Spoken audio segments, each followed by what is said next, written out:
3, 2, 1. Na-miss mo yun.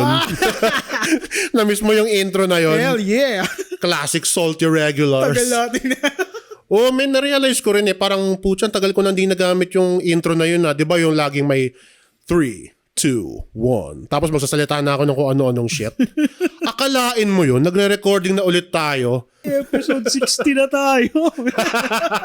Tanginang yan. After 4 years, 60 episodes. May kinig pa ba sa atin? Wala. Asa ka pa. Okay lang naman. Hindi, nasubukan na rin kasi natin na kumbaga mag-produce ng sariling atin. Tsaka sa totoo lang, you don't have to mind the numbers anymore. Ako din nandun na ako sa point na gusto ko lang magmura sa mic. Yun lang. Yun nga magkwentuhan ng kung ano-anong shit. Yun nga, parang putang taas ng energy natin. Kahit hindi tayo ngayon.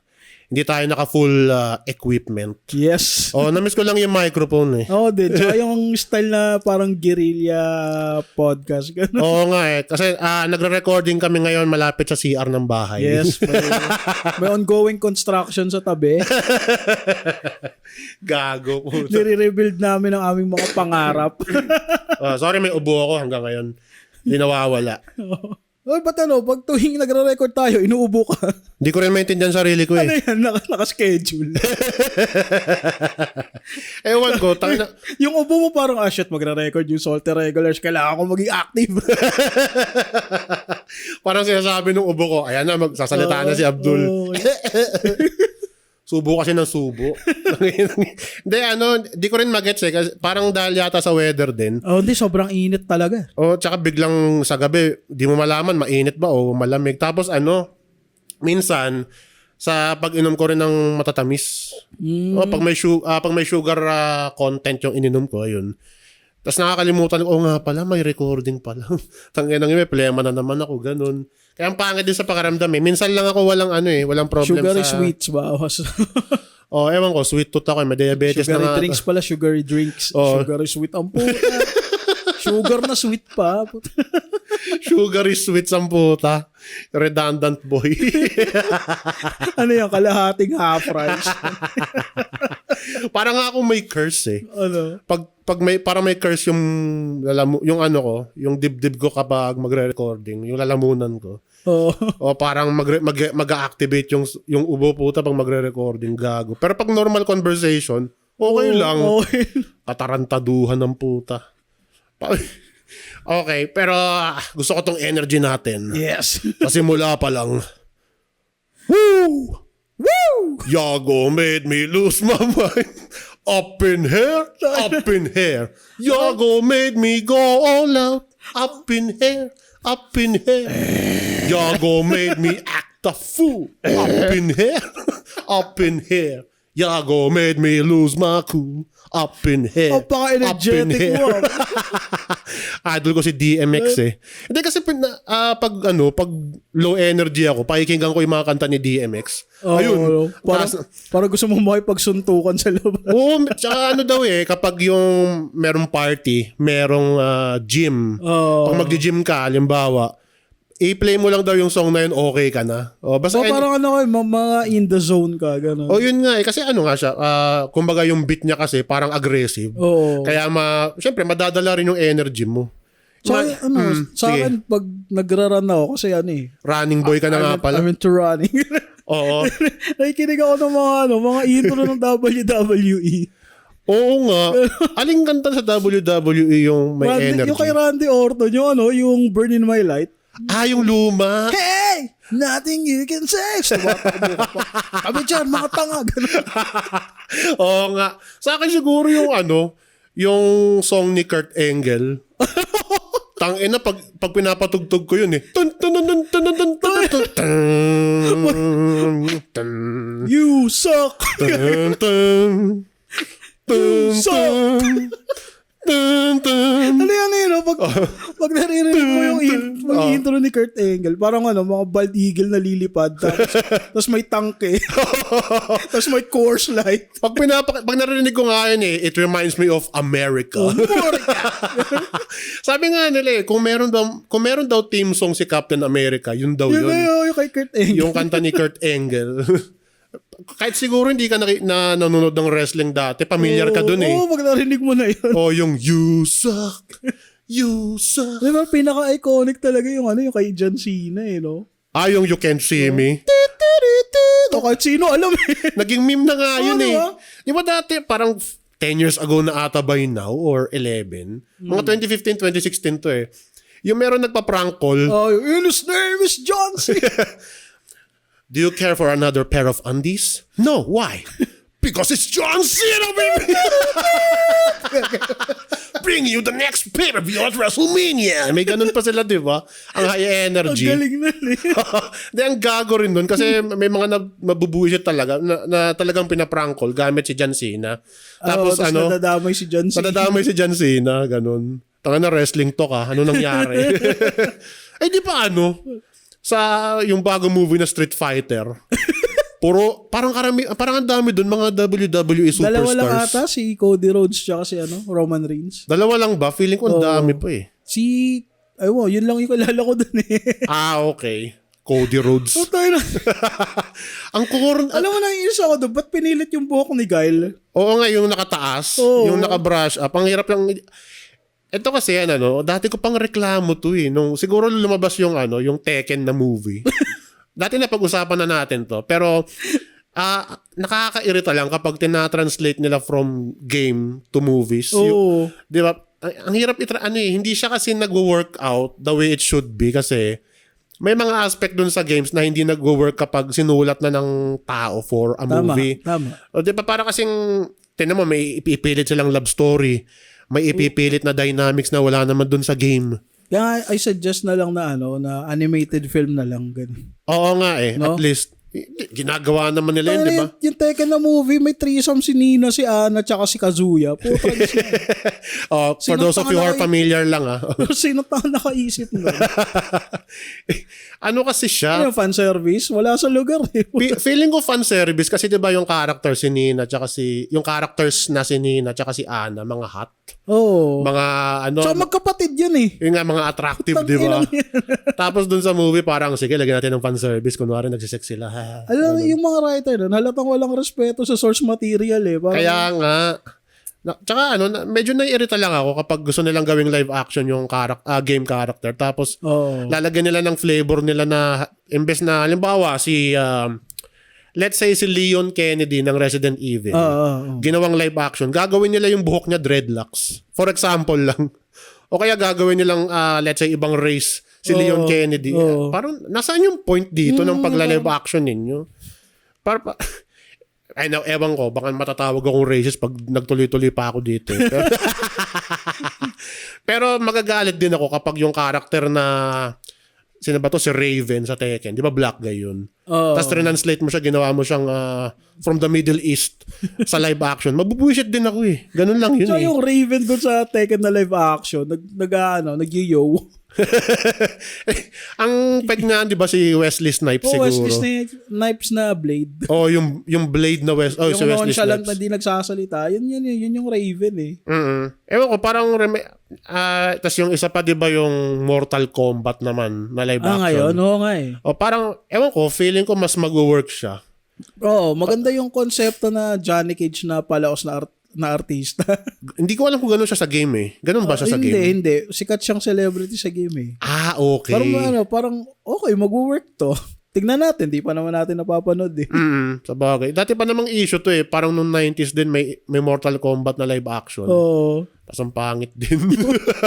Pero alam mo, ang gusto ko sa Mortal Kombat nung 90s, yung soundtrack. Mortal Kombat! Ano yun, Rave party, Oo, parang biglang iinom na kayo ng dugo. Industrial metal.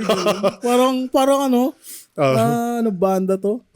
Rammstein, parang okay. Hindi, siya, parang nai-imagine ko yung song na yon sa isang setting. parang may rave, syempre. Rave Tapos party. may umiinom ng dugo, may raining blood. Tapos may mga vampire sa gilid, nagkakagatan sila. Oo, yung mga sexy vampire sa Tapos gilid. flashing lights. Oo, yung basta neon lights. Parang discohan dun sa Blade na movie. Yan nga. Tapos, ano pa bang game yung may... parang wala nang mas iconic pa dun, sa Mortal Kombat. Oo. Now that you think of it. Yung mga dialogue dun malupit eh. Lalo sa sequel. Yung Annihilation ba yun? Yung Mortal Kombat Annihilation. Oo, yung- Oo. May dialogue dun nakakatawa eh. Ano? Yung nanay ni Kitana.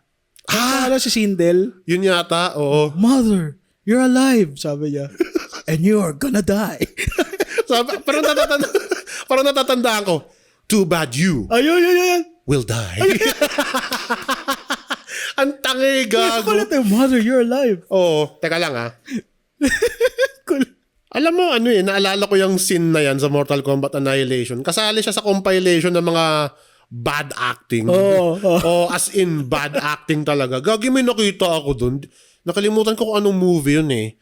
Pero hindi siya well-known movie. Tapos yung acting ng lalaki, kasi parang meron siya nabalita ang hindi maganda tungkol sa wife niya or something. Oo. Tapos yung dialogue niya, eto lang, with no bullshit, eto lang sinasabi niya, oh God, oh man, oh God, oh man, oh God, oh man, oh God, oh man. Hindi ko nga alam eh. Pero ang gago yun talaga yung lyrics tuloy. Yun lang yung line niya. Dialogue niya. Sabi ko, sino sumulat na ito? Ang tamad. Sabi ko, Type ko nga sa YouTube mamaya, oh God, oh man. Lalabas yun. Oh God, oh man. Mas malala pa kay Tommy Wiseau eh. Tsaka kay Neil Breen. At least si Tommy Wiseau, bad acting pero entertaining. Alam mo yun? May effort eh. Alam mo may puso pa. Kaya lang, did not pan out. Talaga eh. Did not work. Dami pang gustong sabihin eh. No? Pero hindi maayos yung nila, yung dialogue. Tanginang yan. Oh, hi Mark. By the way, how's your sex life? Di ba? Pero alam mo, sa totoo lang, mahirap naman talaga sumulat ng movie. Oo naman, mahirap. Mahirap din sumulat ng libro, boy. Mahirap din magsulat ng dialogue. Kaya nga minsan, habang tumatanda ka, may isip mo, tangina, bago mo tawanan yan, isipin mo muna yung struggle niyan. Diba? Pero kung talagang deliberately, badly made, yung isang material, worth the ridicule. Kumbaga respect the hustle na lang. Respect the hustle na lang, pero yung output pero talaga. yung output kasi parang, Pero alam mo, ang hirap din kasi kapag ikaw yung artist, kapag nirelease mo na yung, gumawa ka ng sarili mong comics, let's say. Tapos, siguro 4 years down the line, makikita mo, ay, may dapat pala akong binago dito. Totoo yun. Dapat pala, inayos ko pa to. Tapos yung maano mo yung dati mong habits na makikita mo dun sa gawa mo na hindi mo na ginagawa ngayon. May ganun eh. Nag-grow ka, Kaya nga pag nirelease mo yan, make sure talaga na hindi naman fulfilled, pero make sure lang talaga na satisfied ka na. Kasi once na nirelease mo na yan sa public, wala nang balikan Saka yun ugali ng mga artist yan yung iba may dinrawing sila dati o may ginawa silang artwork. Nila. Yung inuulit nila, tapos i-apply nila yung mga natutunan nila along the way. Okay. Kumbaga parang remaster. Nire-redraw nila gano'n. Oo, parang remastering. Di pa ako nakakaganon. Alam mo, muntik na rin nating pasukin yung world na yan di ba? Naalala mo noon. Hindi lang natuloy for some reason. Parang, di ba naisip din natin gumawa ng short film, gano'n. Pero, Dude, ilang beses na nating naisip yun yung short film. Marami tayong ideas pero kasi yung driving force talaga doon yung Pera. Pera talaga. Huwag na tayo magpaka-hipokrito dito. Pera talaga. Ako, gusto ko kasi sana kung may gagawin tayong ganon, meron talaga nagpapatakbo sa atin. Meron talaga, kumbaga, hindi yan kaya ng 2 tao lang eh. Oo, pero may mga may mga kilala ako na gumagawa sila ng sarili nilang, yung IP nila, mga personal projects nila na walang funding, sarili lang nilang gawa, kumbaga during their free time, ganon. Pero diskarte naman ng bawat isa yan, para sa akin lang. Kailangan ng driving force. Kasi may at stake dyan oras mo. Yung kasi, effort mo. Bawat segundo mahalaga Ganun na nga Totoo yun Yun nga, sorry. Naubo ako. May nasubo. Hindi, sa akin lang kasi kapag mayroon kang creation, mahirap siyang i-push. Tapos may mga araw kasi na parang dapat ko ba bang gawin to? Dapat ko ba bang ituloy ito? Parang ano yan eh, parang tingin ko dyan, parang ka nagluto. Oh. Tapos nung sinerve mo na ayaw mo kainin. Hindi Kasi, naumay, nung parang habang ginagawa mo siya, naumay ka kasi, ganun. Hindi ka proud. Pero, gagi, alam mo nga lately nga pag binabalikan ko yung mga dati kong nirelease na works, mga artwork, ganyan, sa Instagram ko. Sabi ko, damn, ito pala ako dati. Ano nangyari sa akin ngayon? Parang wala na akong drive, ganun. Hindi. Yung ibang artist din disregard yan. Hindi ko maintindihan kung bakit. Pero totoo yung art block eh. Man, nangyari sa akin kaya 1 taon mahigit. As in talagang, iba nagsasabi, basta mag-drawing ka lang.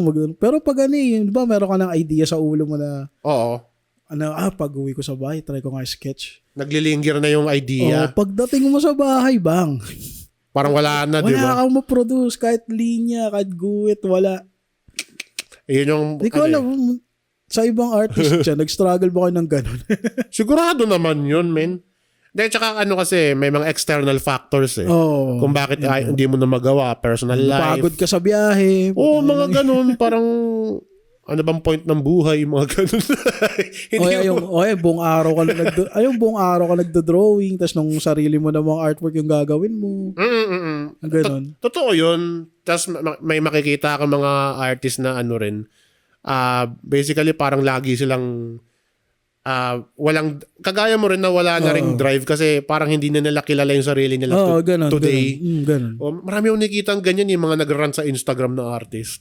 Sabi ko, damn, ayoko mangyari to. Kasi yung sa kanila parang dark place na sila eh. Ganun. Kaya nga ako meron akong sketchpad lagi. Parang pag na-stress ako, mag-sketch ako ng kahit na ano. Nag-drawing ka rin ba sa sa tissue paper? Ganun. Kaya kapag may makita akong scratch paper na kahit maliit lang, mag-sketch ako ng kahit ano lang. Minsan ganun din. Tapos tatapong ko rin. Yan, pangit. Punas ko na lang sa ko to, edits ko to. Pupunas ko lang sa puwet ko tong pangit eh. Ganun. Parang pakiramdam ko, kahit anong i-produce ko, hindi ako magiging proud. Ganun yun. Ayan yung mahirap aminin eh. Sa sarili natin eh. Parang, hindi na rin kasi tayo bata siguro. Parang mulat sa katotohanan. Mulat sa realidad. Yun yung mga term ng mga yun mga bata ngayon eh. Yun yung ang hirap aminin eh, na parang iba na yung mundo ngayon. Hindi na siya kagaya nung nasa 20s ka pa lang, starting. Totoo. Yung starting out ka pa lang. Free-spirited ka na. Yun yung term doon. Parang parang nasa cloud9 ka ng mga panahon na yun eh. Kasi akala mo kasi pagkatapos mo ng college, fully equipped ka na eh, no? Hindi rin. Na-try ko mag-thesis. Kaya kayang-kaya ko to. Putang ina. Pag may trabaho ka na, boom. Di masaya. Puro pressure. Back to zero ka, boy. Ganun eh. Pero yung pressure na yun sa early jobs mo, no? Kahit anong pa to eh. Kahit anong occupation pa to. Ano naman talaga siya? Kumbaga, gasolina mo rin yan eh. Parang inspiration mo na din. Pundasyon mo din. Tsaka you're gonna look at it years down the line. May isip mo, damn, ang laki pala nang na-improve ko. Pero at the same time, may part sa akin na nawala. Yun. Yung parang the price you pay. Ganun. Kaya Frank, huwag kalimutan mag-jackal. Pag nai-stress ka, jackal mo na lang. Naman. Na-joke lang yun ha. Kagaguhan lang sinasabi ko. Yung nga, ang hirap lang aminin, pero yun yung problem kapag in doubt ka lagi. Tsaka kailangan mo ring aminin na hindi na ikaw yung artist na kilala mo dati. Men, nangyari na sa akin yun eh. Parang parang ang hirap nag-come to terms sa sarili mo. Nahirapan kang i-admit na ano nangyari sa akin, but eto na ako ngayon, nag-struggle ako. Tsaka seryoso nung animator pa ako. Nagiging bitter talaga ako sa cartoons pag nakakita ko ng cartoons. Sumasakit. Umiinit ulo ko. Ako, hindi naman, nangyari din sa akin yung parang ayoko muna makakita ng anything animated. Overwhelmed ka na. Pero nung tumagal, binabalikan ko na-enjoy ko na ulit. Pero matagal pa bago ko na natanggal yung, siguro trauma ko. Ganun. Kasi ang dami kong inanimate na eksena tapos makakita ko ng animated show somewhere. Parang may PTSD. Tapos yun. May shell shock ka. Tapos ninitpick mo parang ubat ito, ganitong klaseng eksena natanggap. Ba't yung sa akin?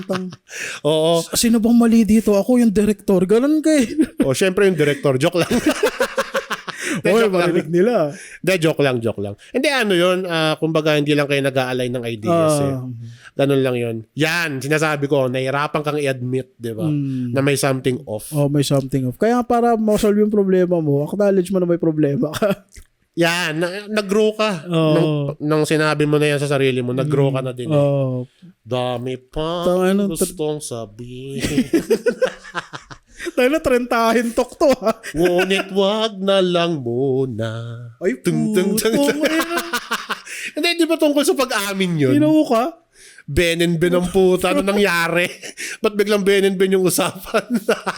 may pa DMX ka pa? Biglang magbe-Ben and Ben ka mamaya. Kanina DMX WWE, biglang Ben and Ben.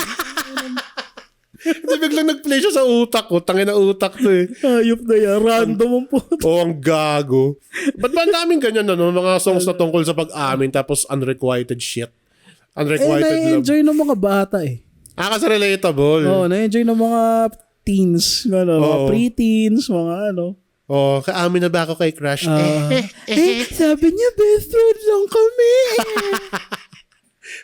Alam mo yung mga ganun yung mga bata ngayon eh. Tayo naman din dati. Naman, puto. Na-enjoy natin makinig ng love song kasi umano tayo ng senaryo sa ulo natin ng mga ideal love story natin. Sige nga, elaborate mo pa nga, sige. Yung parang parang ikaw sa music guy eh. Yung mga love song na yan kasi, yan yung kikiliti sa imagination mo na, what if magka-girlfriend nga ako, tapos pupunta kami sa ganito, pupunta kami sa ganyan, ang sweet namin. Tapos pag pumasok ka sa relasyon, meron pala, ay, may away pala. Oo. Alam mo yun, pero alam mo kasi, marami din kasing songs, ito kagaya nga sa Ben and Ben na, parang universally mag-acknowledge at magiging relatable sa kanila eh. 'Di ba? Particularly yung yung ano bang kanta yung Pagtingin ba? Ano ba yun? Alin? Hindi yung kinakanta ko, sorry. Pagtingin nga eh. Pagtingin yung Ben and Ben. Sana di magbago.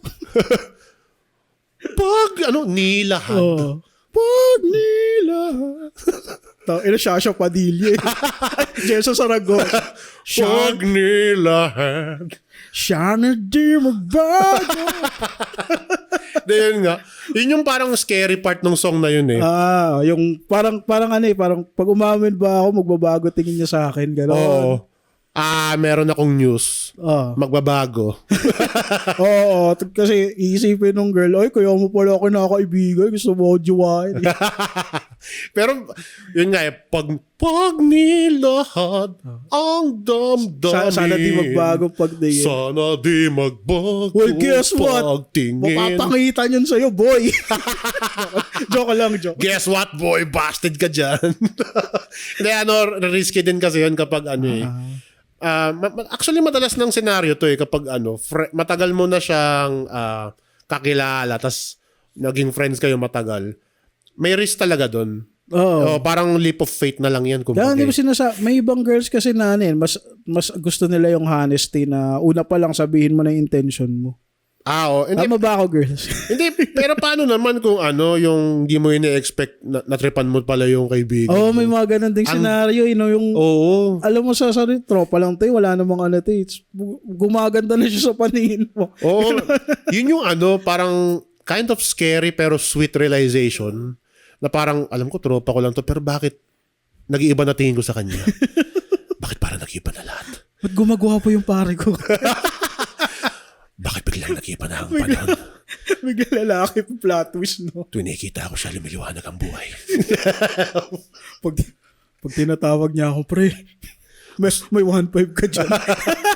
Pag tinatawag niya akong pre, gusto ko tawagin niya akong baby. Saan ako nagkamali? Mali bang magmahal? Ang isang too less long. Tanginang yan. Bakit usapan natin kiligan? Mga barako tayo eh. Napofall na ako pag nangungutang siya sa akin ng 1.5. 1.5 talaga yun. Hindi 2K, 1.5 eh. Gusto ko ibigay sa kanya lahat. Dahil mahal ko na siya. Pero naranasan mo ba dati yan? Bakit hindi ako magsalita? Kasi, bang, may nag-experience ka bang ganyan? Yan, yung ganyan na tropa mo, tas biglang, ay, puta. Gusto ko na siya. Hindi ko na maalala. Sa dami? Hindi. Taray! Tarush! May mga ganun nung college, pero nung tumagal, parang na-realize mo na rin ba't hindi kayo nagkatuluyan. Kasi nga, may... Alam mo yun? Hindi, ano lang to, kumbaga parang usapang life lang naman to. Parang... kasalanan to ng Ben and Ben. Ayop kasing Ben. Hindi, parang gano'n naman noon nung teenager ka ba pag may mga tropa kang babae na may misinterpret mo yung pagiging clingy nila. Alam mo, Akala mo gusto ka rin, gano'n. Mapofall ka. Gagi, alam mo yung para siyang kailangan mong i-overanalyze na para siyang science and shit. Parang gano'n. Alam mo kasi ang complex din natin kasi mga human beings Kaya aabot sa point na ako i-overanalyze ko yung babae i-overanalyze ako. Ganun yung nangyayari. Tapos kasi paano kayo? Pa-aktiva ng utak sino mas overthinker sa ating dalawa. Alam mo yun yung pinakamalaking magiging kalaban mo talaga. Yung pag-overthink. Kasi the problem wasn't actually there. You just made it up. Ganun. Pero may mga tao rin na biglang dadating sa'yo yun, marirealize mo na, ito nga yun. Ito yun. Wala nang sabi-sabi, yung wala nang, marirealize mo lang, mahal ko na pala siya, ganun. Ay! Pero yun nga yun, sa mga bata ngayon, parang, mostly napapansin ko kasi nagmamadaling mag-jump sa relationship, ganun. Actually, kahit... Okay yun. Okay yun. Maganda nga gawin nyo na agad bago kayo bago pa... Ano tawag dito? Bago kayo tumanda. Oo. Kaya okay na, sige, mag-jump para mas makilala nyo pa. Tapos pag hindi nag-work, edi break. Oo nga kasi rin ako para sa akin kasi it's a risk. Pero it's a kind of a happy risk. Pero kung may sasabihin man ako sa batang ako noon, huwag kang matakot sa rejection. Ako rin. Kasi yun yung natin yun yung pinaka kinatatakutan natin of all na. Takot talaga tayong ma-reject. Yun lang yun. Kahit naman yata sino kasi yung sinasabi nila, baka mag-iba yun, baka hindi na tayo maging friends, gano'n. Bullshit yun Takot lang talaga tayong ma-reject. Well, kung bata ka, feeling mo, mawawala sa'yo lahat Plus peer pressure pa sa ibang tropa, di ba? It comes with time talaga. Para sa akin talaga, time is the best teacher. May darating na lang, ganun na lang. Time is the best teacher, ganun. Experience din. Actually, yung experience, parang synonymous na rin siya sa time Di ba? Time is everything. Timing is everything. Timing is everything. Parang sa drums, di ba? Parang sa music, timing is everything. Tsaka don't rush, don't even drag. Tangina whiplash. Are you rushing or dragging? Are you rushing or are you dragging?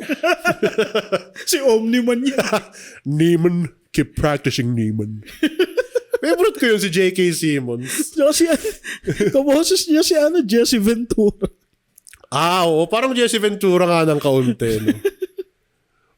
Tangina na napanood ko dati yung Whiplash. Natakot ako sa music For some reason. Parang...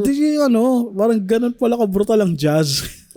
Jazz band sila di ba? Alam mo dati sobrang kupal ko nung high school. Sabi ko, tangina, drum sa jazz? Madali lang yan. Kasi pag pinahinggan mo, hindi naman kasi siya parang technical sa isip mo. Parang alam mo, linear lang na beat na stuck, ganun lang. Tapos, kasi dati nung high school, metalhead ako. Tapos sabi ko, pinakamataas na form of music, metal. Yun yung pinakamahirap. Sa lahat ng talented na musician, dapat nagme-metal. Tapos buta nung tumanda na ako, pinakinggan ko yung jazz. Holy crap, ang hirap nito. Yung mga Coltrane. Timing is everything. Rhythm mo. Dizzy Gillespie. Tangina, magkamali ka lang ng... I don't know. I'm not sure what you're talking about. Pero pag pag pinakinggan mo yung mga dating jazz tracks, akala mo sobrang dali lang niya, pero kapag ikaw na yung nag-drum, gagi, parang gusto mo na sumuko. Tsaka iba yung sa recording, iba yung sa live. Iba nga. Perform mo yung kanta. Lalo na kapag nire-record mo na yung mismong song. Tapos nagkamali ka, puta ilang takes yun. Mabubuisit na yung record producer sa'yo. Ulit. Sayang na naman ng plaka. Tapon uli ng plaka. Dati, ngayon kasi digitalized naman na So, yeah, I think music is just as hard as life. Yes. Totoo. Kasi alam mo sinasabi nila, ang jazz parang buhay mo rin yan. It's about timing and pacing, ganyan. Tapos pag nagkamali ka, every blame is on you. Tsaka... Kapag drummer ka lalo. Kapag nagkamali ka, edi ulit. Kaya nga yan yung pa yung isang kailangan mong labanan Pag nagkamali ka, willing ka bang umulit? Tsaka ano eh, doon papasok yung sinasabi labang may buhay, may pag-asa. Cliché, pero totoo yun. Oo nga. Pero ano nga siya parang dahil din sa jazz, parang marami ka rin magiging realization about yourself. Totoo. Oo. Ngayon may iba nga tayo. Oh. Total, marami naman tayo reklamo sa buhay eh. Puta. Ngayon lang tayo nag-usap ng may sense pakiramdam ko. Oo nga eh. Siguro dahil marami ding nangyari sa mga nakaraang buwan ko, nagkasakit ako and shit. Tagal din nating di nakapag-record. Oo. Tsaka I went through a dark place din eh. Oh shit. Oo. Kaya pala di mo pa binubuksan yung ilaw dito eh. Oo nga pala, nagre-record kami sa dilim. Habang tayo magkayakap sa dilim. Gago sarap siguro nun. Pre, kami mo ba to?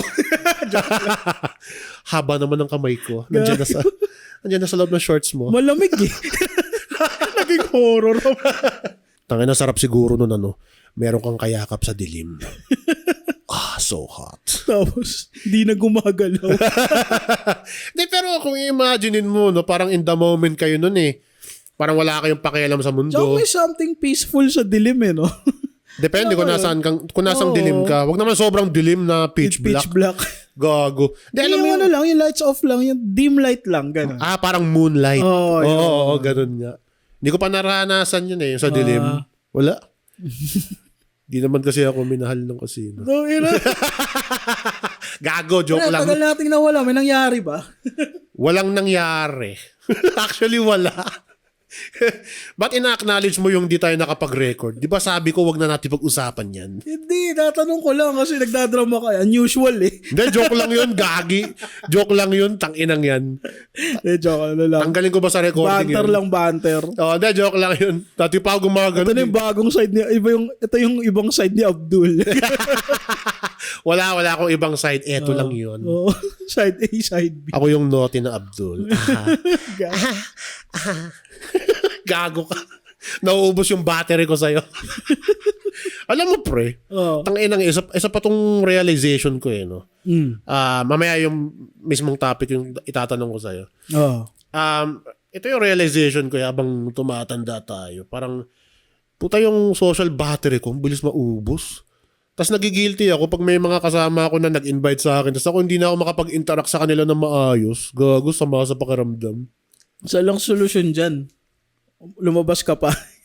Ganun. Makipag-interact ka pa, ganun. Siguro nga, Kasi sila yung parang charger mo. Sila yung charger mo eh. Ganun na lang yan eh. So you mean to tell me hindi ka ganun? Ha? You mean to tell me hindi ka minsan ganun? ako rin pag wala sa mood din. Nang bilis maubos ng ko talaga. Ng battery ko kapag nakikipag-usap. Meron pa yung spontaneous mo, biglang kalagitnaan. Minsan pag may pag may high yung yung kumbaga get together ninyo ng mga friends mo, tapos biglang bandang mga gabi na nag-crash yung mo. Tapos parang gusto mo na lang umuwi. Oo, gago, ganun ako. Parang tangina, uwi na ako, ba't ganun? Natrentahin na kasi. Tangina yung kasama factor ba yung edad sa ganun? Hindi naman I don't think so. Depende siguro kung paano mo pero pwedeng o siguro parang mas prefer mo na lang na sa bahay na lang. May mga tao kasing legit attached sila sa bahay nila. May mga tao naman na hindi mapakali sa bahay. Parang ako sa akin naman parang buong week na nga ako nasa labas eh. Tapos lalabas pa ako ng weekend. Parang gano'n. Oo. Factor din siguro 'yun, ito na lang, maraming factors. Marami siyang factor. Parang wala kang particular na thing to blame. Ganon. Wala lang, di mo lang feel. Yun eh. Pero siguro rin to, baka isang factor din yung social anxiety natin. Kasi napansin ko rin, mga mas bata sa atin, mga Gen Z lalo. Lagi nilang sinasabi meron silang social anxiety. Ang iniisip ko, baka kasi na-shelter sila masyado. Yun naman. Yun yung theory ko eh. Parang yung mga yung modern parents kasi ngayon para patahimik yung bata. Aabutan ng gadget. Ganon. Kasi siya parang band-aid solution siya para sa akin yung pagbibigay mo ng gadget sa bata. para lang tumahimik siya ganon. Tapos hindi nila napapansin nakakalakihan ng bata. Tsaka lumalaking suplado yung bata actually. Napansin ko, tapos Englishero pa. Oo. Buwisit. Tangina. Okay lang naman. Sa akin hindi okay yun. Oo. Medyo naiirita ako dun. Nasa Pilipinas ka, lalaki sa Pilipinas, tapos Englishero ka lang. Ano ka, foreigner? Hindi kaya nga siguro parang Namamalian ako. kailangan natin lumabas-labas. Yan nga eh. Gagi nakakabaliw pag para sa bahay ka lang Tsaka talaga. wala na, bihira na lang yung mga bata nakikita ko naglalaro sa labas. Ako may nakikita pa ako. Oo, may nakikita pa rin ako. Oo. Yung mag-iipon-ipon sila maglalaro. Oo. ganun. Pero, Pero, meron pa rin palang gadget. oo. Pag naburyo, magga-gadget naman. Titingin sa Facebook nila. Ganun. Hindi mo nakikita ko pag after nila maglaro, magja-jamming sila rugby. Gago, may nakita nga ako rugby boy. Naka-smartphone boy. Puta, lupit. Honest, naka-live yun, boy. Oo, tangina, mali mo, ini-FB live nila yung session. Gang, flow, mga sa. Alam, mga young stana. Yung stana. Yung tawag nila sa tito nila, unk. Mga uncle. Sup mga uncle. Dito kami ngayon sa ilalim ng bridge. We're under the bridge, yo. Basta ba nanggaling yung term na yan, yung young stana? Mga bagong term sa hip-hop yata yan eh. Stunner kasi yan eh. Tapos parang stana, ganun. Parang wow, Kasi- may impact ka. Kasi maporma ka, na-stun mo lahat ng tao. Parang Okay. Akala ko siya, para siyang, kumbaga, yun lang yung theory ko. yung kung as to what it is. Oo. Ang tingin ko dati, dun sa young stana, nung una ko narinig, para siyang newer term para sa hype beast. Ganun, pwede. Diba? Kasi parang ganun din yung mga hype beast eh. Yung Kaso- hype... Kaso kasi yung mga pormahan nila, di mo mapapasuot ng ganun, men. Kahit yung batang ako, ito di mo nga eh. mapapasuot ng ganun. Para kasing nabalik yung aesthetic nung 90s tsaka early 2000s. Yung baggy pants. Yung elephant. Grabe naman yung iba eh. Yung elephant pants. Yung iba talaga, ang wild eh. Puta, kalalaking tao. Sobrang sikip nung sando. Fit na fit. Tapos naka-elephant. Naka-elephant. Sabi ko, wow, mukhang concept art sa game. Parang ganun yung tingin ko. Ngayon nga, nako-culture shock ako eh. Kasi sa work ko, may project kami na university. Hindi ko na mapangalanan. Basta siya, malaking school siya, sikat na school siya. Fill in the blanks. Basta nandun siya sa TAF, ganun. May katapat siya ng school din. Parang drinap mo na rin Sa kulay green. Gago, sinabi mo na rin. Hindi, alam na nila yun. Hindi, okay lang, sige. Culture shock ako kasi may nakikita akong mga bata na naka tank top. Oo nga. Naka-sandots, naka-short na above the knee na maikli. Oo. Parang, nung college ako, bawal to eh. Oo nga eh. Parang, talaga, ganun na ngayon. Kitang-kita mo yung generational gap I'm natin. so old. Feels old, di ba? Diba, parang, Tsaka hindi naman siya harmful syempre. Pero rin to, parang kasing tayo yung millennials, tayo yung bagong boomers. Napansin ko. Tapos yung mga dating millennials, sila yung yung mga bagong millennials, sila yung mga Gen Z ngayon, tsaka Gen Alpha. Tapos tayo di ba, they are frowned upon natin. Which is kind of the irony of life. Kung isipin mo. Tsaka pansin mo yung fashion trends, umiikot lang. Umiikot nga lang. Diba? Kasi mahirap mag-come up with a new one. Unless, yung mga kagaya nung sa mga runway, sa mga runway models. Araw-araw ganun suot mo. Wakalat tanga na. Puta, yung meron kang collar na sobrang laki, lalagay mo sa leeg mo, mukha kang tanga. Alam mo, sa totoo lang Yung piece of cloth, nakatakip lang sa dede mo. Fashion na yun. Hindi ko gets talaga yun, men. Yung sa Project Runway. Actually, sinum up ni Jim Carrey yung yung take ko sa ganyan. Sa runway. Yung in-interview siya na, ba't siya nandun? Tapos naghahanap lang daw siya ng something na walang sense. Kaya siya napunta dito.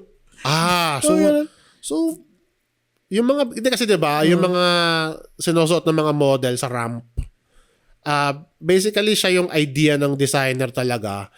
Pero hindi kasi siya functional for daily use. Hindi mo siya pwedeng workwear. Hindi siya for daily use na damit. Kaya sabi ko, anong sense nito other than to showcase for a day or two? Tsaka hindi mo maintindihan yung brand na pagka mahal-mahal. Sobrang mahal. Tapos malalaman mo ginagawa sa China. Oo nga eh. Diba? Sa ano ba to? Sa sweatshop sa China. Ganun. Hindi explanation dito pero sadyang hindi lang natin siya na research. Tsaka parang siguro yung area na yan, yung fashion na hindi yan para sa atin. Ganun lang yun. Minsan nakakapanood ako ng ganyan minsan sa mga malls eh. Sa runway, yung mga runway. Model na. One time sa SM Mega Mall, sa Fashion Hall. Merong ganyang mga events. Tapos, ang reason pala, kaya marami nanonood, karamihan lalaki pa yung nanonood eh. Kasi gusto nilang makita yung mga model kung maganda. Wala silang pakialam dun sa damit. May mga ganun eh. Tapos, ako naman, parang nawala yung purpose niya na. Tsaka kasi parang sa isip mo, ano bang sense na itong damit na to? Diba? Ako hindi ko talaga maintindihan eh. So, siguro, kung may mag-explain sa atin. Ikaw ba, kung babayaran ka, pre? Magmamodel ka, runway. Ramp model. Walang magbabayad sa akin, pre. Wala rin kukuha sa aking model. Alam mo, isa pa yan. Tangina na napaka-exclusive, tawag dito. Hindi sila inclusive. Nakakainis. Kailangan lagi kang mukhang may anorexia.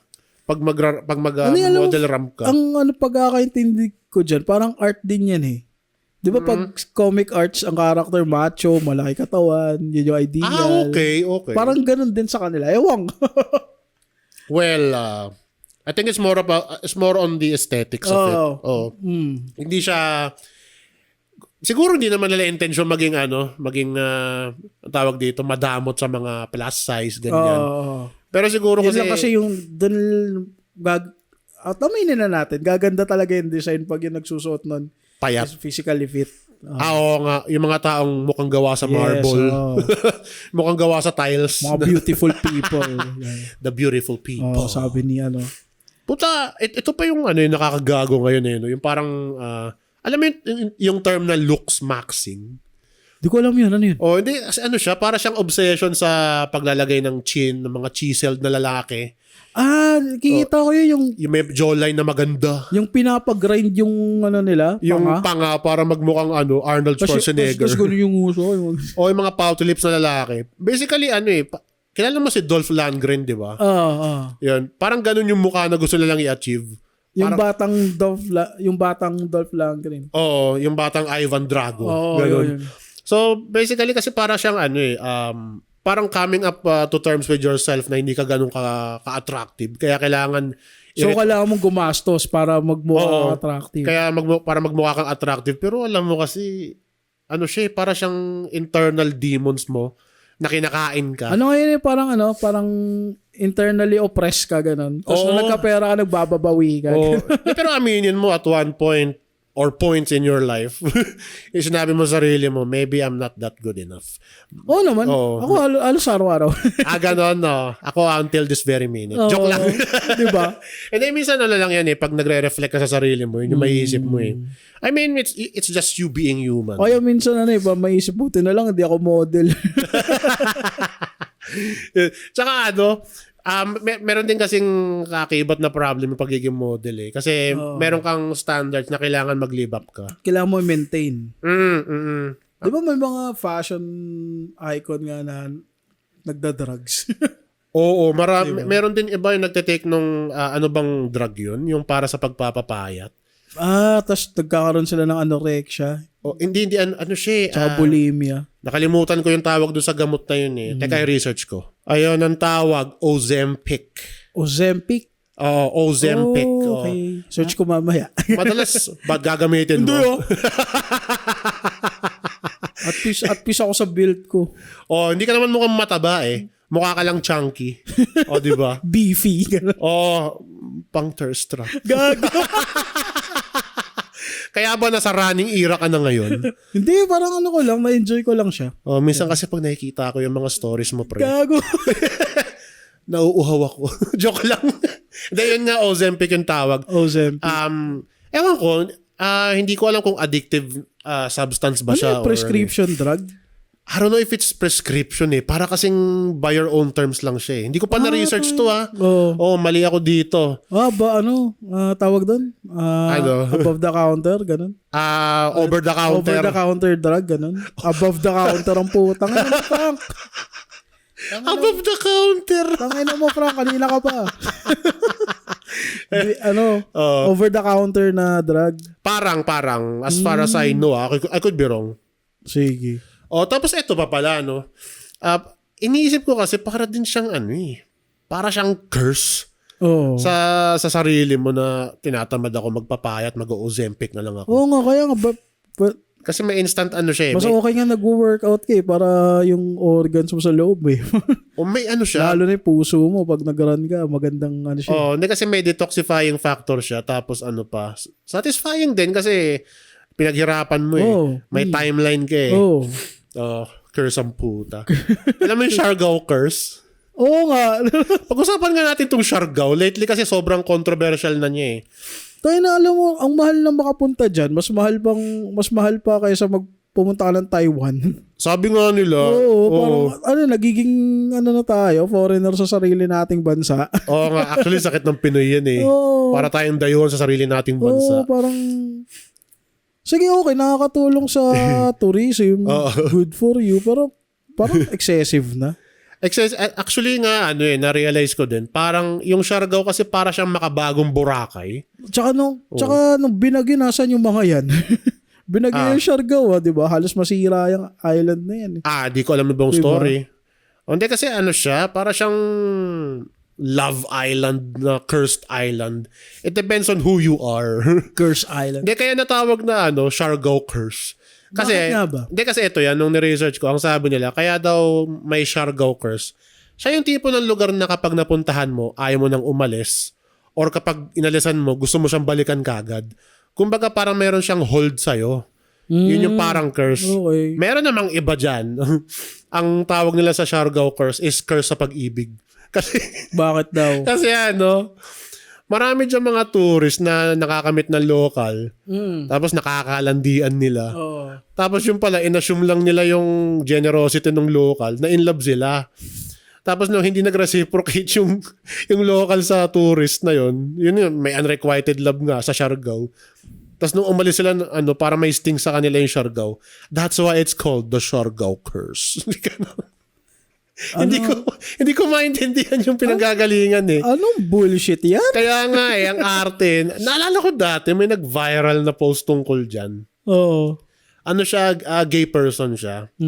Tapos, naging sweet. Meron siyang na-meet doon na guy na local, if I remember correctly. Tapos, naging sweet sa kanya yung local, ganyan.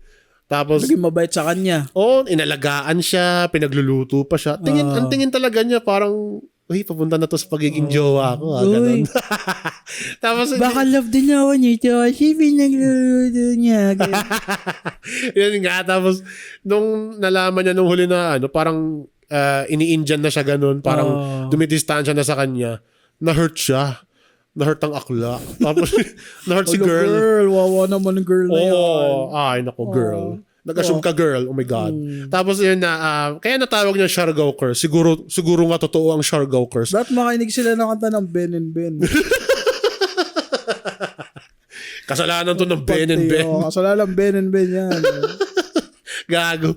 Yun yung parang pagkakatanda ko doon sa kwento nung nirevisit ko. Sabi ko, okay. And then syempre, pinagpestahan sa internet, sa Reddit, sa FB syempre. Tapos ang naisip ang naging conclusion ng karamihan, nag-assume yung Akla. Si girl, oo. Si Akla. Yung turista. Yun nga. Ang pangit lang dito para kasi binigyan mo ng bad name yung Siargao. Parang lang sa personal experience mo.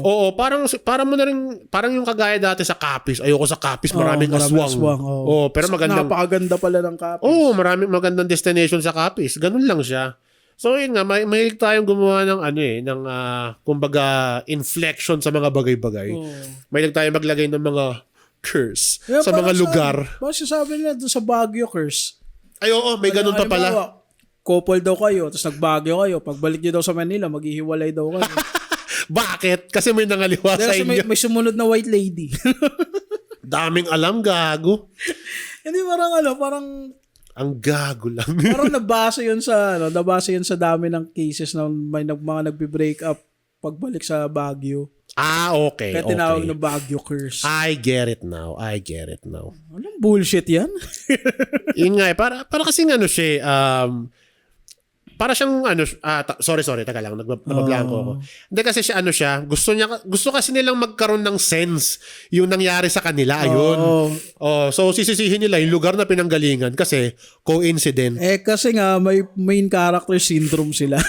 Siya, parang coincidence lang siya na parang binigyan lang nila ng extra push. Para lang masabi na hindi ko kasalanan Sinisisi nila sa place. Sinisisi nila sa place. Dati nga kapag mag-a-abroad ka halimbawa pupunta ka ng Middle East. Pagbalik mo dito may anak ka na half Arab. Like me. Ano tawag doon? Souvenir. Hindi kasi marami naman kasi basically kasi kapag kahit naman saan mag-abroad ka man o hindi, may mamimit ka talaga na katrabaho sa alam mo ba according sa studies. Nabasa ko lang to kanina sa Esquire mag pa. Esquire? Taray, sa Esquire. Napaka-classy naman. Esquire magazine. According to Esquire magazine, flirting with coworkers reduces stress. Bullshit. Paano kung wala kang ma-flirt doon? Lahat kamukha mo. kasi wala kang type, di ba? Sabi ko, talaga ba? May iba kang katrabaho, maganda yung itsura pero pumapangat sa mukha mo kasi ang sama ng ugali. Walang makapag-flirt sa katrabaho. Gago, puta. Hindi kasi, saan ka ba madalas mag-spend ng time mo? Di ba sa workplace? Which is, napaka-unhealthy talaga ng work life dito sa Pilipinas. Hindi ko rin feel actually na yung meron kang nilalandi sa working place kasi awkward after paano kung mag-break kayo? Paano kung mabasted ka? Di ba? Ang pangit. Same lang sa school. Dati pag college. Hindi, okay lang sa school, college kasi pwede kayong maghiwalay ng section diba? May point ka rin doon. Kind of. Pero ewan ko lang. Minsan kasi biglang makikita mo siya sa campus tapos biglang, ay tangina. Tsaka pag sa work, parang Tsaka kung sa work, parang yun, parang umay na araw-araw mo siyang makikita. Sorry, nag-clip yata ako sa mic, sorry. Diba? Oo. Most likely nga ganun. Kaya ibang company, bawal yun yung office relationship. May isa sa inyo magre-resign. Mainam. Mainam. Kasi yung iba puta, ginagawang brothers yung yung working place. Totoo, gagi. Wala mo, ideal relationship nila yun nung college mas lang. Pag nagka-work ako, maghahanap ako ng babae doon, liligawan ko. Tapos ang sweet-sweet namin sa office. Holding hands kami bago pumasok. Meron nga, diba? Tapos bigla nag-aaway na sila sa office. yung biglang, fast forward, yung jowa nag-aaway sila, sasampalan sila sa office. Oo. Maraming kwento na, diba, halimbawa sa factory, ganyan, yung mga setting, o kaya sa mga... Ayaw kasi malaki yun marami silang magkakasama. Maluwag, diba? Yes. Malamig yung sahig, ganun. Tapos may panggabi pa. Maraming kwentong ganito sa mga mall din. Na, halimbawa, may naglandian na co-workers or fellow worker mo sa loob ng establishment. Tapos maglalandian kayo, magchotsorbahan kayo sa loob ng mall. Magbabrazers kayo dun. Magbabrazers kayo sa loob, di ba? May nangyayari sa parking lot daw ng mall. Meron naman doon sa stock room. Madalas sa stock room Reddit yan, Hindi Reddit. Narinig ko talaga as in, nakwento lang. Alala. Pero syempre, most likely nasa Reddit yung mga ganong kwento. Kasi yun yung mga place na parang private Tapos yung mga time pa na uwian na lang. Tapos may nagpapatrol yung security guard. Doon sila na-turn on pala. Doon sila parang... Ha? Yung thrill na baka may makahuli sa kanila? Yes, oo. Tapos minsan nga nahuhuli pa sa CCTV Tapos wala silang paki. Parang dahil pakisama na lang din, baka ayaw nila mawalan ng trabaho yung kapwa nila worker din, dinidelete daw yung footage. Alam bakit talamak yan? Kasi nga, hindi balance yung work-life dito. Siguro nga, Siguro nga. Most of the time, nasa trabaho ka lang, uuwi ka lang para matulog Siguro nga. Minsan nga, di ka nakakain matutulog ka na lang para gumising ka ng maaga kasi lalaban ka na naman bukas. Kaya maraming ganyang kaso. Siguro nga dahil sa work-life balance nga, parang myth lang siya. Kadiri. Natatawa nga ako sa term, may 9 to 5. May 9 to 5 job ako. Parang 9 to 5 talaga sa Pilipinas, 9 to 5. Wow. Try mo 9 to 11. Alam ko pasok kasi dito 7:30 to 6:30. Tang-inang, kasi yung Kasi biyahe. nga hindi nga eh. 6:30 pagdating mo sa bahay, 10 na, matutulog ka na lang. Yung bansa to. Putang ina. May pag-asa pa ba Pilipinas? Tingin Ewan mo. ko. Ayoko na magsalita. O, parang yun yung realization mo. Medyo cynical na ako pagdating sa ganyan eh. Oo nga, sa totoo. Noong una, meron pa eh. Pero nung ngayong nare-realize mo na, habang tumatanda ka, may pag-asa pa ba itong Pilipinas? Oh, hindi, alam Hindi mo, ko rin masagot eh. siguro ito isang senaryo lang talaga to sa isip ko na parang naiisip ko baka walang pag-asa sa Pinas. Tingnan mo yung yung train stations natin dito. Yun na yung sagot mo eh. Yes. Tingnan mo, yun na lang eh. Kung commute ka araw-araw, marirealize mo eh. Oh, natin nung commute pa ako. Magbisikleta ka lang sa traffic, marirealize mo eh. Oo, sobrang congested kasi natin talaga. Oo. Kaya ang suffocating din eh. Oo. Hindi naman tayo kasi mareklamo eh. Tsaka marami lang tayo nakita. Puta ka ng resiliency na yan. Hindi, bullshit yun yung Tsaka resiliency mukha Tsaka, mo. sa totoo lang, yung mga nasa taas, yung mga leaders, Kuno. lahat na nasa gobyerno, wala silang pakialam sa mga nasa baba. Wala talaga. Ang cynical na talaga eh. Pansariling gains na lang yung iniisip nila. Kaya, ewan ko. Ayoko na. Hindi, pag titinan mo nga yung sitwasyon nga ngayon ng Pinas parang para siyang immovable na entity. Parang sa totoo lang, nakakapagod maging Pilipino. Totoo. Alam mo yun? Totoo, gagi. Kasi dapat nagvo-voice out tayo sa mga corrupt. Pero may ibang tao nakakampi pa dun. Oo nga. Oo Diba? nga. Dahil sa buwaka ng inang utang na loob, yung tinulungan kami niyan eh. Kaya, ito yung puwet ko. Ganon eh. Tang-inang yan. Nakapagod. Tapos yung yung ibang mindset ng Pilipino na ang tingin nila sa politics teleserye. Oo nga. Magro-root sila dito sa isang pamilya na inapin ng ganitong pamilya. Ipoboto ko to kasi para pag naging presidente siya, gaganti siya kay ano. Hindi nila inisip yung long run. Yes. Tapos, malalaya na yung tatay nila. Happy family na sila. Tapos ikaw, king ina mo, ano mangyayari sa'yo? Tsaka Diba? Isa pang napansin ko to may nakita, ewan ko lang theory ko lang to, pero tingin ko rigged yung Pilipinas ng oligarchs. Feeling ko lang. Totoo, may bahid ng katotohanan yan para sa akin. Tingin ko parang para siyang system na in-implement long ago under our noses. Tapos, lately lang natin na-realize o kaya na-feel yung pressure dahil doon. Alam mo yung sinaksak sa atin yung teleserye. Yung teleserye mindset. Siguro nga. Sinaksak sa atin. Tapos, doon naglalaro yung mga politician na dahil yung Pilipino mahilig sa drama. Mag-iimbento ako ng drama para iboto ako. Oo nga, no? Nandun sila at ngayon, yun ang nangyayari. Maraming loyal pa rin. Di ba nga, na hindi nag-iisip. di ba nga pag-iisipin mo yung yung teleserye, yung mga films, Oo. Hollywood or non-Hollywood, propaganda siya eh.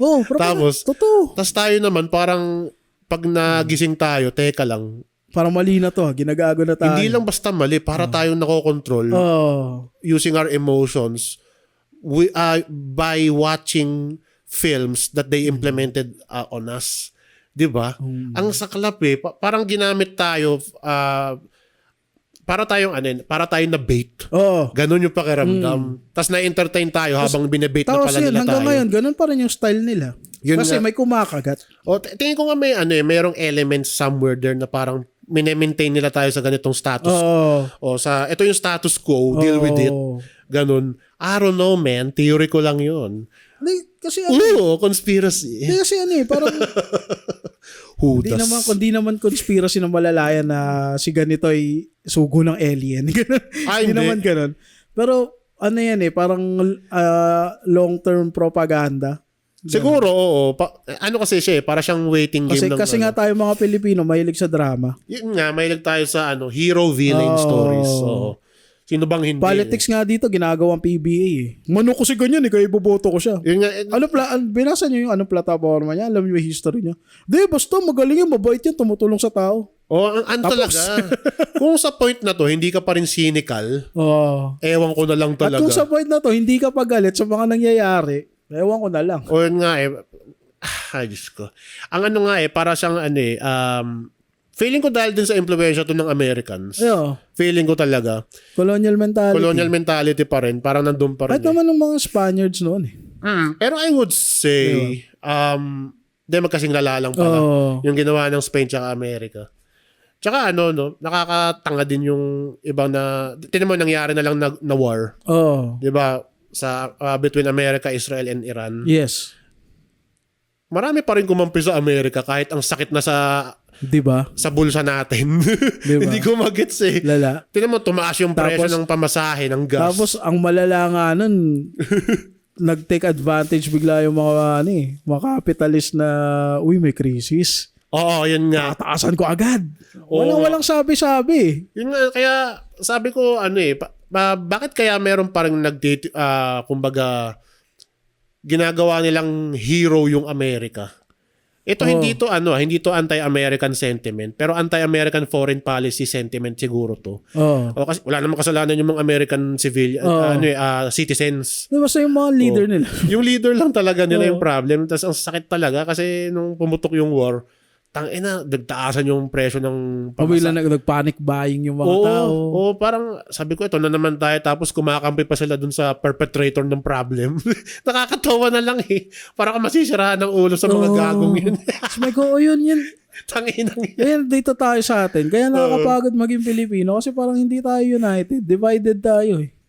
Alam mo yun? Dahil lang sa manok system, Dahil lang sa manok system na ito yung manok ko, kaya paninindigan ko siya. Kahit gago siya. Ninanakawan na niya ako ng harapan pero siyang binoto ko. Okay lang kasi manok ko siya. Ipapakita ko pa rin ang pagmamahal ko sa kanya sa pamamagitan ng aking tumbong. Ito po, ibubuha ko na, ipasok niyo. Ganon eh. Yun nga yung mga shill. Shill. Yung mga kiss ass pa rin. Sabi ko, isa rin to sa reason kaya parang hopeless eh. Sa Pilipinas eh. Wala na, nakakapagod. Hindi kasi ito nga sinabi ko eh. Kung mag-i-improve man ng Pilipinas, dapat dati pa. Yes. Ba't hindi siya mangyari sa lifetime natin? Kasi nakurakot. Nakakagago, puta. Hanggat may corruption sa bansa, hanggat rampat ng corruption sa Pilipinas, o sa bansa at sa anong bansa, walang chance ang umunlad yan. Ang dami rin kasing hudas dito Yes, sa Pilipinas eh. Mga sell-out. Mamamatay na lang tayo, mayaman pa rin sila eh. Ang bawi na lang, kung makita natin sila sa impyerno, makikisapak ako. Ito yun, magnanakaw to nung buhay pa ako eh. Sabihin mo sa mga demonyo habang tinatorment ka, wait lang, bakit? Parang tutusukin ko lang talaga.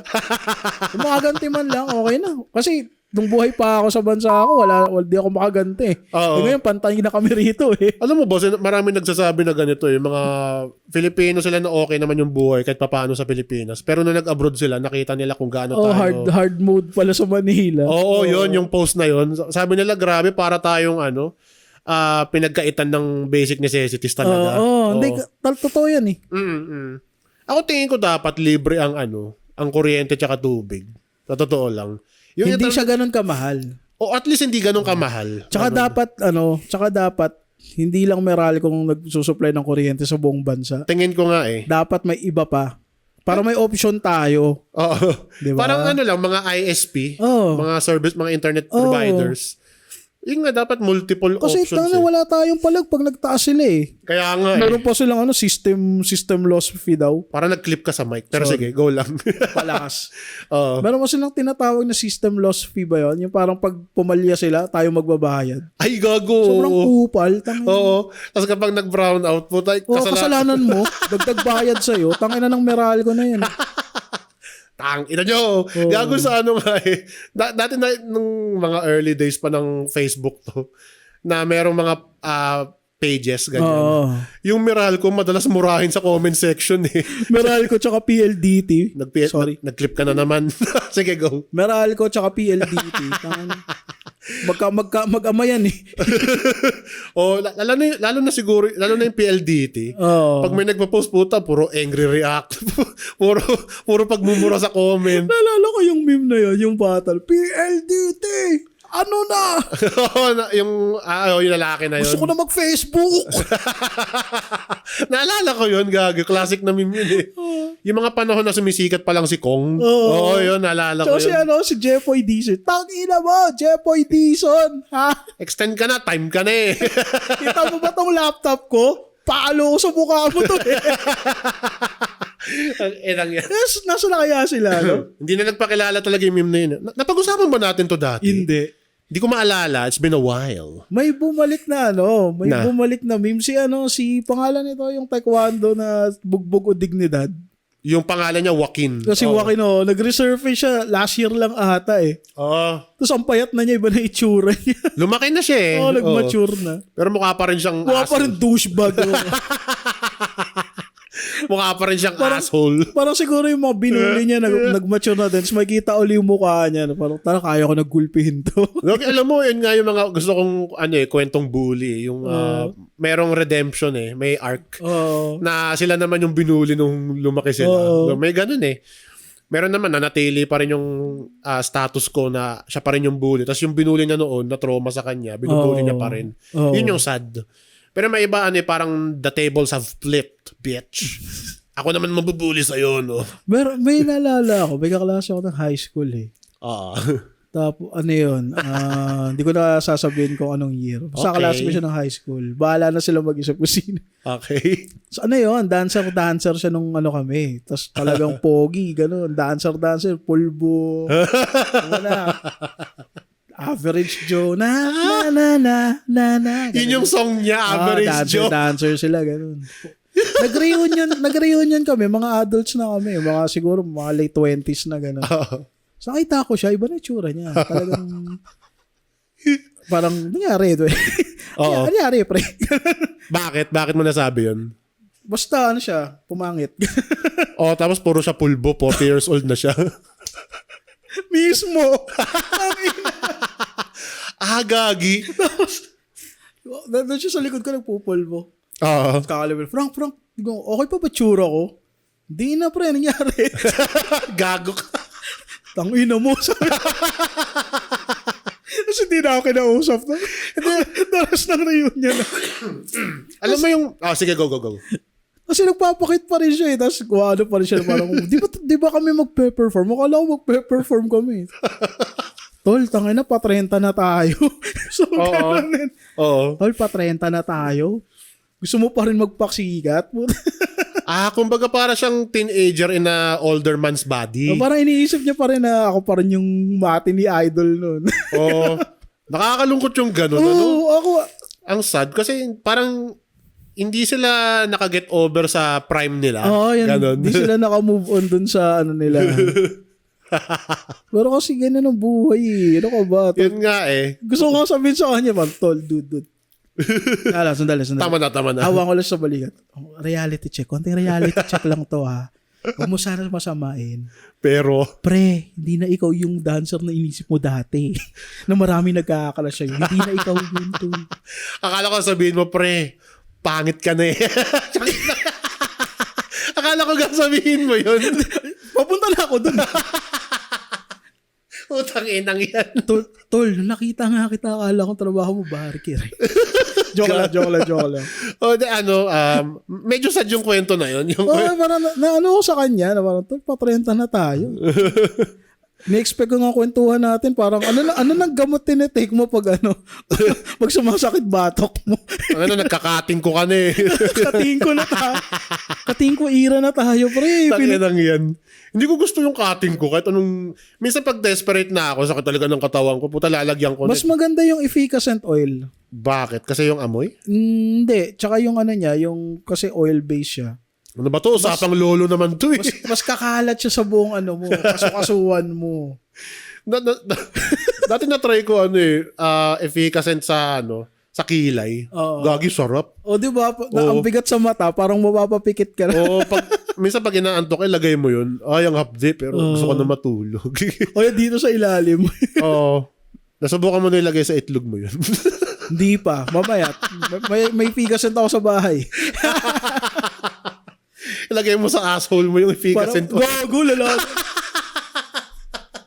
Tanginang yan. Parang kumain ng samyang. Alam mo yung na noodles. Putang inang noodles yun, samyang. Gago yun, pansit kanto ni Satan. Pansit kanto ni Satan ang puta. Last time na ginuman kami, yun yung pulutan. Gago samyang. Tanggal amats talaga. Ang lala eh. Bilib ako sa mga Nakauwi ako ng normal. Tangina buti hindi ka nag-almoranas nun. Hindi nga, buti na lang eh. Di ba? Kasi Kasi tumikim lang talaga ako. Tapos, alam mo, di ba, pagkakain ka ng dulce, higupin mo pa lang sa labi mo. pagkakain ka ng noodles. Di ba, kakain ka noodles, tapos, slurp ganun, slurp mo. Yung process pa lang ng slurping, ang sakit na sa labi. Ganun Okay. siya kaanghang. Okay, parang nasa labi mo pa lang. Oo, nasa labi mo pa lang. Tangina, gusto mo lang idura. Pero wala na eh, nasa lalamunan mo na yung iba eh. Panindigan mo na lang. Oo nga, gago. At saka ang pangit pa sa maanghang na pagkain minsan, yung kapag kapag gumuhit siya sa lalamunan mo, Isa pa yan. Yung mga hot sauce na yan. gagi. Yung mga nuclear anghang na yan. Oo. Mga yan. Anong gusto niyong patunayan sa buhay niyo? Yung mga kumakain yan. Anong gusto niyong sabihin na, malakas ako kumain. Natagalan ko yung anghang. Yung mga challenge na yan. Ano trip niyo sa buhay, men? Bakit ganun? Yan nga din kasi marami talagang mahilig sa manghang. Ako, mahilig ako sa manghang actually. Oo, pero hindi naman yung anghang ng anghang na kumain ka ng baga. Ang inang yan. Yung kumain ka ng parang lava. Gusto mo pala kumain, kumuha ka na lang ng uling, sindihan mo, kainin mo. Baga na yun eh. Gago puta. Yung mga, di ba nauso yun dati, yung mga challenge na yan, kung matatagalan mo ba. Bakit? Oo nga. Ang pagkain dapat ini-enjoy eh. Hindi ka dapat nagpapa-pressure sa peers mo eh. Oo nga eh. Ang trip sa buhay yan. Then maybe too much exposure to Social media. medyo do that. Ay nako, ilang beses na natin napag-usapan to for the millionth time. Sorry na. Pero sa akin lang kung kakain ka ng maanghang, i-moderate mo kasi nakakapangsisi rin eh. Masama yun, acid yun eh. Nakakapangsisi talaga siya. Lalo na kapag yung halimbawa, talagang deliberately kinagat mo yung sili. Oo. Gago, isa kang malaking tanga pag ginawa mo yun. Ginawa ko dati yun, sakit sa ilong. Yung siling labuyo, yung hilaw. Yung red talaga. Oo, talagang red hot. Tinry ko yun. Ayoko na. Dala ako eh. Tama lang yan, pwede mo ihalo sa toyo, kalamansi, o kaya patis. Oo, nakakadagdag yung kakainin mo. Ano trip mo sa buhay? Hindi kasi mahilig din ako talaga sa mga ganyan, yung mga chili, mga spicy. Oo. Pag walang spice, walang chill, everything is bland. Pero hindi naman gano'n na. Alam ko may ice cream din na maanghang eh. Tama ba? Meron natikman ko yun dati sa Cebu eh, yung chili ice cream. Labuyo din. Hindi siya ganun kaanghang. May sipa, pero lamang pa rin na ice cream siya. Ano yung flavor talaga niya, basically? Vanilla. Vanilla, tapos nilagyan lang ng sili. Okay. Yung parang sprinkle. Sprinkle ng sili. Ganun. Pwede. Okay lang. Hindi ko masasabing masarap. Hindi ko rin masasabing pangit. Okay lang. Pwede na rin. Masarap yung durian ice cream. Durian ice cream? Yes, masarap. Surprisingly. Okay ako sa avocado ice cream. Yes, yun yung pinakamasarap na ice cream sa buong mundo. Avocado ice cream for the win. You win. Yung durian parang. Masasabi mo ba, Frank, na you won in life? Hindi ba? Ang dami ko pang gustong gawin. Ewan ko ba? Wala lang tong episode na to, parang reflection lang and katarantaduhan din. Tingin ko sa sarili ko ngayon, ambitious but lazy. Ganun. Alam mo, minsan kahit ambitious ka, magiging lazy ka rin eh. Oo, kasi mas lamang yung gusto mong makasurvive eh. Oo nga, ganun diba? nga. Oo. Pero tandaan mo, Frank, sisikat na muli ang ating araw. Basta hawak mo ang beat. Basta tandaan nyo, sisikat din muli ang ating araw. Sisikat din sa atin ang araw. So, mga nag-struggle sa buhay dyan. Salamat sa pakikinig, tsaka sisikat din ang araw. Sisikat na muli ang ating araw. Yes. Sisikat na muli! Yun lang, if you've ever reached this part of the podcast, you win. Thank you. Perfect. Maraming salamat and bye-bye. Bye.